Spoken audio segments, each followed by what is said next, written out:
चलिए साहब, यहाँ से एक्सरसाइज 9.1 का अब दूसरा क्वेश्चन है। आंधी आने से एक पेड़ टूट जाता है और टूटा हुआ भाग इस तरह मुड़ जाता है कि पेड़ का शिखर जमीन को छूने लगता है और इसके साथ 30 अंश का कोण बनाता है। पेड़ के पाद बिंदु की दूरी जहां पेड़ का शिखर जमीन को छूता है 8 मीटर है, तो पेड़ की ऊंचाई ज्ञात करिए। तो चलिए, हमने ये चित्र बनाया है। देखो, ये एक पेड़ है और यहाँ से टूटा और ये ऐसे गिरा, तो ये बराबर ये हो गया आपका। ये 8 मीटर दूर जा करके गिरा है। चित्र में बी डी एक पेड़ है, ए डी बराबर ए सी और एंगल सी बराबर 30 अंश, बी सी बराबर 8 मीटर। तो पेड़ की ऊंचाई हमें याद करनी है। चलिए, तो इसमें हम क्या करेंगे, इसमें हम एक बार तो इसको निकालना है, एच को। ये मान लीजिए एच मान लिया हमने। ए बी की ऊंचाई याद करनी है और एक बार इसको एक्स मान लो, इसे एक्स। तो ये भी एक्स हो जाएगी क्योंकि ये दोनों बराबर है। ये एक्स मान लिया। चलिए साहब, यहाँ पे करते हैं त्रिभुज ए बी सी में tan theta. Tan theta, ten क्या लगाए पहले ये देख लो। आधार दिया है हमें और लंब दिया है, तो एल ए एल बटे के ए। लंब और आधार, लंब और आधार क्या निकालेंगे, टेन लगा दो इसमें। लंब और आधार क्या लगाते हैं, टेन लगा देते हैं। तो टेन लगाइए इसमें, टेन। लंब और आधार दिया है, लंब निकालेंगे और आधार हमें दिया है थीटा के लिए, इसके लिए। तो कितना बनेगा ये, लंब बटे आधार। तो लंब बटे आधार निकाल लेते हैं हम। कितना, यहां ले लीजिए, लंब कितना बना यहाँ से h और आधार कितना बना 8 और यहाँ टेन 30। टेन 30 यहाँ h बटे 8 और यहाँ ले लेते हैं हम कितना, टेन 30 की वैल्यू 1/√3। ठीक है, यहाँ से कितना बना h बटे 8 और यहाँ से h ले लेते हैं हम कितना 8। इसका इधर गुणा करेंगे तो 8/√3। ये h की वैल्यू आ गई हमारे पास। जब जरूरत पड़ेगी तब देख लेंगे हम इसे। ठीक है, आइए अब हमें चाहिए किसकी वैल्यू, अब चाहिए हमें x की वैल्यू, x की। तो आधार और कर्ण, आधार और कर्ण, तो कॉस लगा दीजिए इसमें, आधार बटे कर्ण। तो पुनः पुनः मतलब दोबारा त्रिभुज एबीसी में, एबीसी में कॉस थीटा इक्वल टू आधार बटे कर्ण यानी ए बटे के। तो कॉस 30 अंश, कॉस 30, कॉस 30 यहां करेंगे हम। कॉस की उसकी वैल्यू देखो पहले, आधार की, आधार देखो कितना है 8, 8 बटे के। कर्ण, कर्ण कितना एक्स, एक्स ज्ञात करनी है हमें। और कॉस, कॉस में 30 की वैल्यू हमें चाहिए, तो √3/2 हो जाएगी ये। और इक्वल टू यहाँ 8/x हो जाएगी, 8/x। इसको इधर लेंगे, इसको इधर लेंगे, तो कितना बना जी यहाँ पे √3,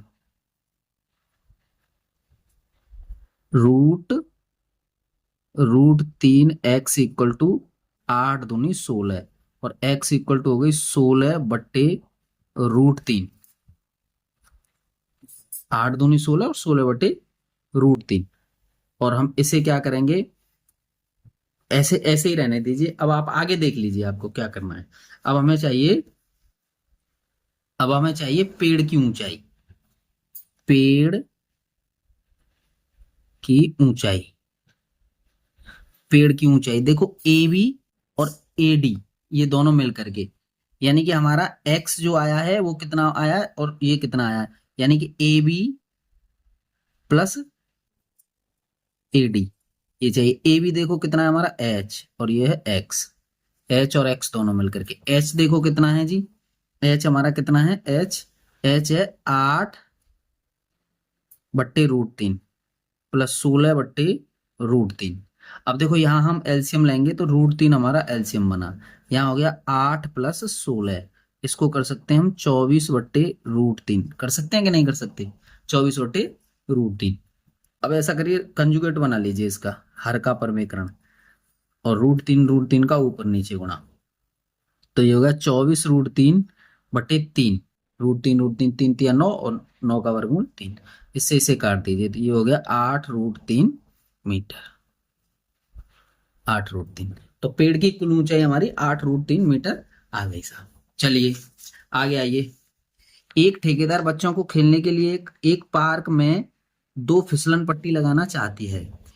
5 वर्ष से कम उम्र के बच्चों के लिए वह एक ऐसी फिसलन पट्टी लगाना चाहती है जिसका शिखर 1.5 मीटर ऊंचाई पर हो और भूमि से 30 अंश का कोण पर झुका हो, जबकि इसके अधिक उम्र के बच्चों के लिए वह 3 मीटर की ऊंचाई पर एक अधिक ढाल की फिसलन पट्टी लगाना चाहती है जो भूमि से 60 अंश का कोण बनाती है। प्रत्येक स्थिति में फिसलन पट्टी की लंबाई क्या होनी चाहिए? तो देखो यहां से समझिए क्वेश्चन नंबर 3।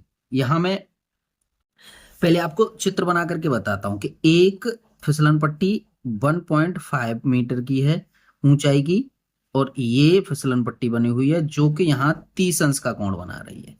यहाँ पे ए ले लीजिए, यहाँ बी ले लीजिए और यहाँ सी ले लीजिए। उसी तरह से एक फिसलन पट्टी और ले ली उसने, या इसकी ऊंचाई हमारी 3 मीटर की ले ली उसने, पी और क्यू, और यहाँ पर जो बनी ये हो गया आर। आर ध्यान देना भाई जरा। और ये आर वाला कोण हमारा बना हुआ है कितने का? आर का कोण बना है 60 का, 60 का बना है। तो हमें ये पूछा है, यानी कि ये और ये वाई मान लो,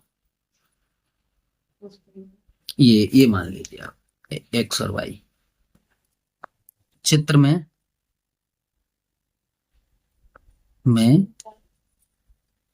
दो फिसलन पट्टियां हैं,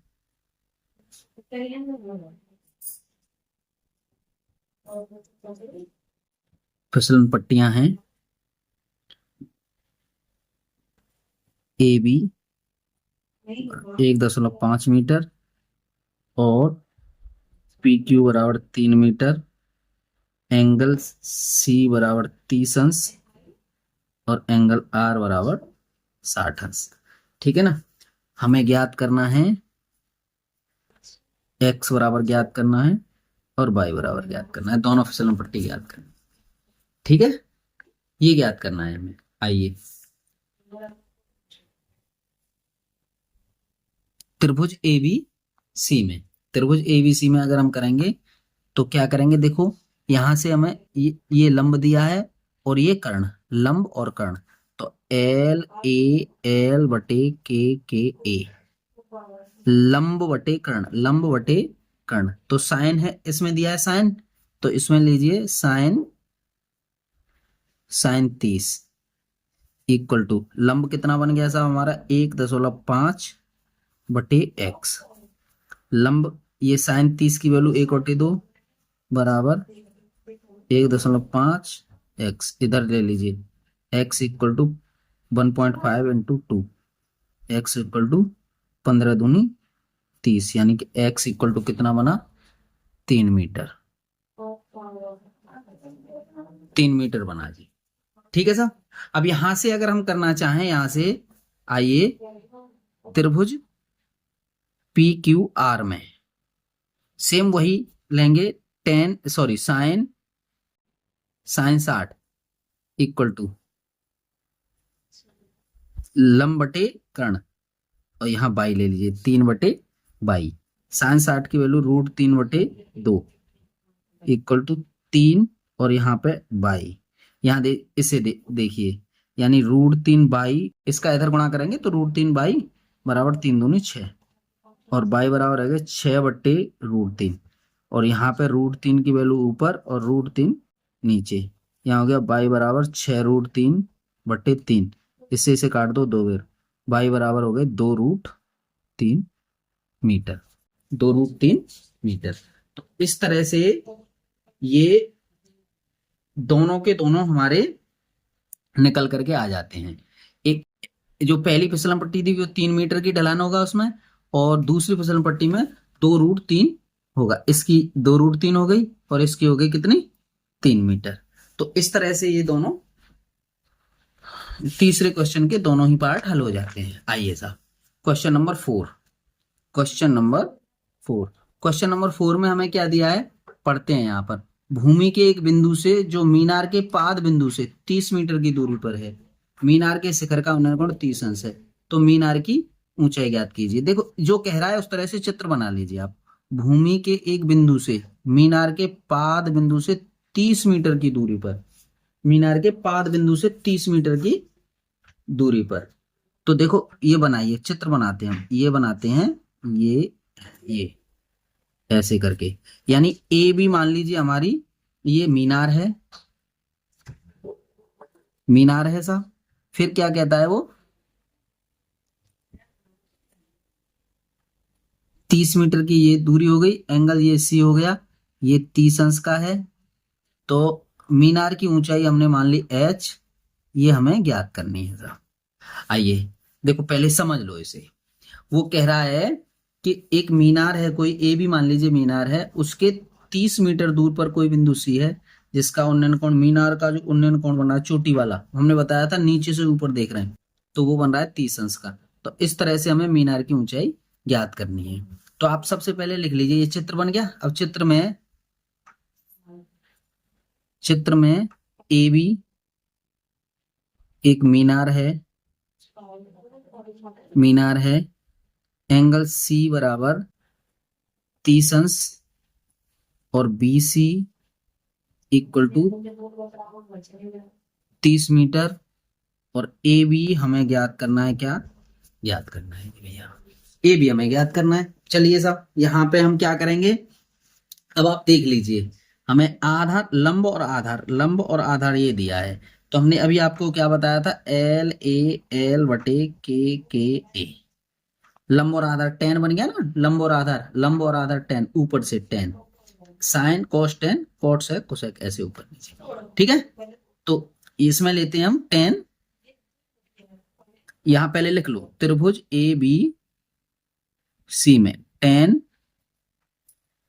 30, टेन 30, ठीक है ना, टेन 30 इक्वल टू कितना बना हमारा, लंब बटे आधार, लंब कितना है हमारा एच, एच बटे ए, आधार कितना है ये 30, ठीक है साहब।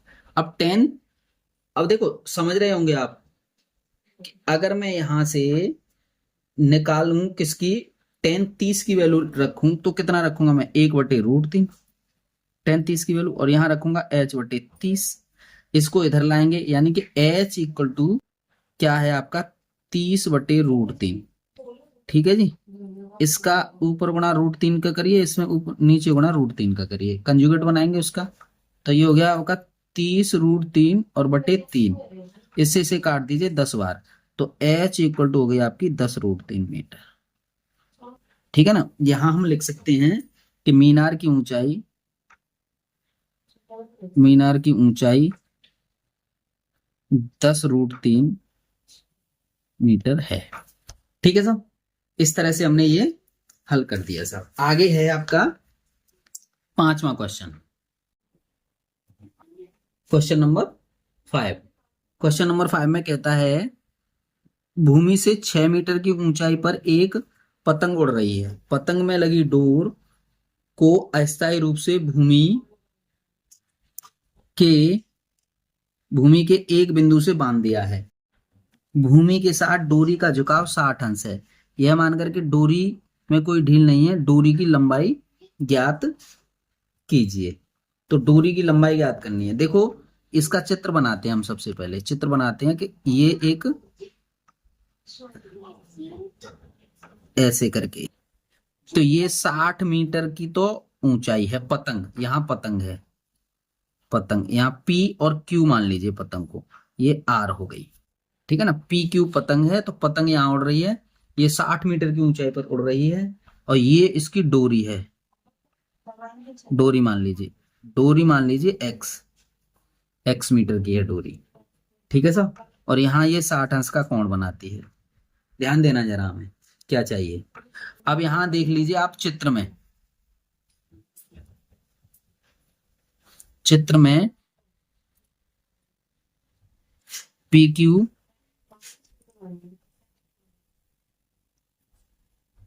पतंग की ऊंचाई है, ऊंचाई है, और PR डोरी है, PR बराबर x बराबर ये हमें ज्ञात करनी है, और एंगल R बराबर 60 अंश है, ठीक है ना। तो त्रिभुज PQR में। देखो यहाँ देखिए फिर वही ये चीज ध्यान रखो आप, LAL बटे KKA। और इसमें पूछा क्या है वो देख लो। लंब हमें दिया है, कर्ण पूछा है, लंब हमें दिया है, कर्ण पूछा है, तो लंब और कर्ण साइन में होते हैं तो साइन लगा दीजिए। साइन 60 बराबर लंब देखो क्या है 60 का, और कर्ण कितना है x का। साइन 60 की वैल्यू देखिए क्या है हमारी, √3/2, और बराबर ये हो गया 60/x। इसको करेंगे √3x बराबर 120, इसका इधर गुणा करके। तो यहाँ पर x इक्वल टू कर देंगे तो 120/√3, इसका कंजुगेट फिर बना लीजिए √3 गुणा करके। तो ये बना हमारा x इक्वल टू 120√3 और बटे 3, 3 से इसे काट दिए 40 बार, तो x इक्वल टू हो गया 40√3 मीटर। तो यहाँ ये पतंग की डोर की लंबाई, पतंग की डोर की लंबाई x इक्वल टू कितनी हो गई 40√3 मीटर है।